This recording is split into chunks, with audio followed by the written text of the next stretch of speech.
இருக்கியா? எத்தனை ஊருக்கு போயிருக்கேன், எத்தனை உறவுகளை சந்திச்சிருக்கேன். ஆனால் இன்னைக்கு உங்களெல்லாம் பார்க்கும்போது, நீங்கள் சிரிக்கும் போது நான் செய்த புண்ணியமாக நினைக்கிறேன். இந்த உலகத்தில் கவலை இல்லாத மனுஷன் யாராவது இருக்க முடியுமா?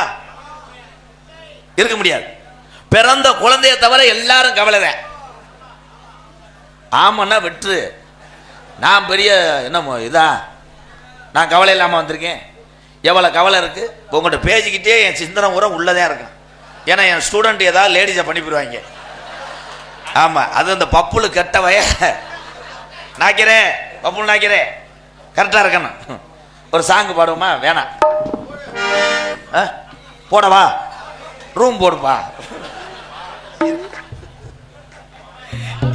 இதில் நம்ம பேச்சுகளே அப்படித்தான்.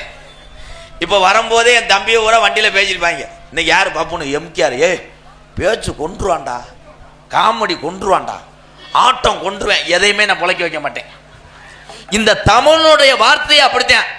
ஆனால் ஒன்னே ஒன்று, என் தமிழனுக்கு மாதிரி உலகத்தில் எவனுக்கும் கோவம் வராது, என் தமிழை மாதிரி எவனும் இறக்கப்பட முடியாது.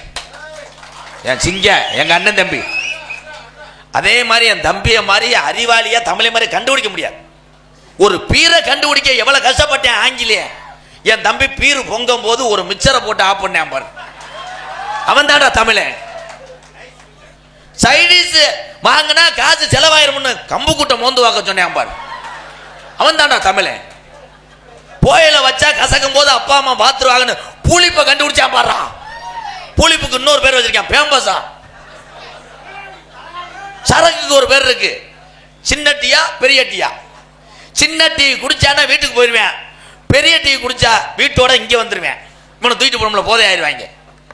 அதே மாதிரி உங்க எல்லாத்துக்கும் ஒன்று சொல்றேன், என் தம்பிகள் எல்லாம் இப்போ குடிக்க வேணாம் யாருமே.